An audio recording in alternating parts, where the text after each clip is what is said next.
basically, the company was founded in 2004 by the two of us. And Travis is a composer and instrumentalist, and I'm a theater director and writer.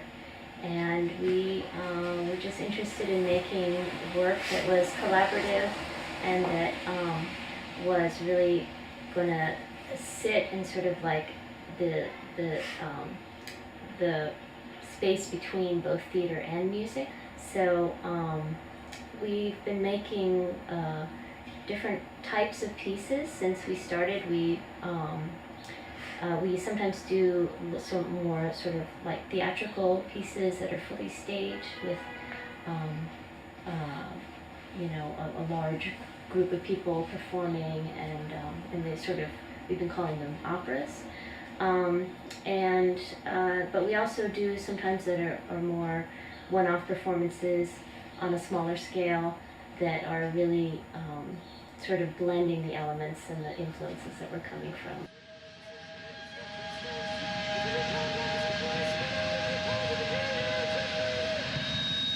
New York Girls is sort of a it's a kind of a collection of many small pieces that we've made over the years that we put together and we like perform all together. So it's drawing from a lot of different elements. And I think we did duo performances, and it kind of grew out of that. And we would take material from other things that we'd made, like larger pieces.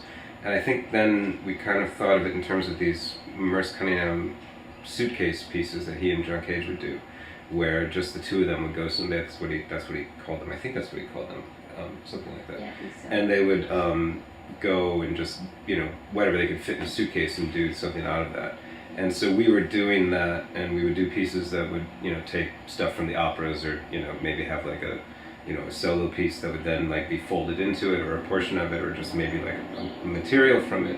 And then we, for New York Girls, we expanded it to be something that would be, that grew out of this duo thing that Kara and I would do, to involve like, 7, 8, 9 performers and more set and light elements. So it was kind of related to that, but it was like an expanded version of it.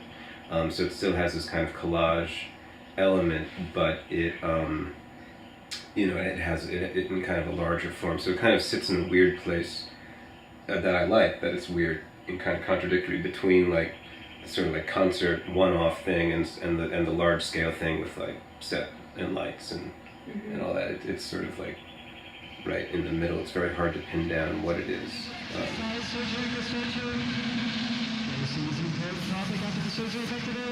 I think in our work we try to make things,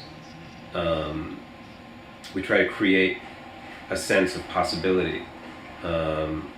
There's something, I don't know who it is, one of those philosophers that we all read, Badiou or something, where by like generating possibility that doesn't otherwise exist.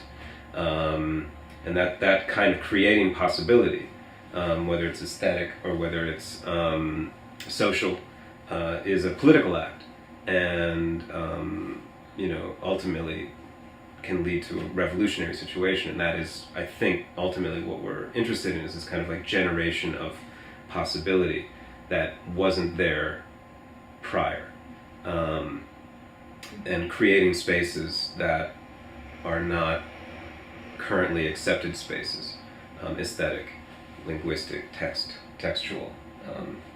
Yeah, I mean, I think that the pieces are very inclusive, although probably some people would say, like, because they don't understand how it's made or what's going on, that it's exclusive. But we think the opposite, that it's inclusive because it's not following one particular, it's not forcing you how to watch it, and it's not telling you what to think about it.